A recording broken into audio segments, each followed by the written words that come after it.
சிறு பொண்ணும் இல்லையே பணம் காசிலே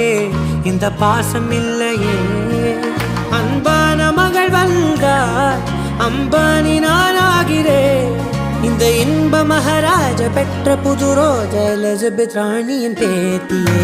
தாயே தாயே மகளன வந்தாய் தந்தை சிந்தை நலமுற வந்தாய் நீயே லோகம் என்று ஆனாய் பெண்ணே என்னை ஆளும் தெய்வம் நீதான் கண்ணே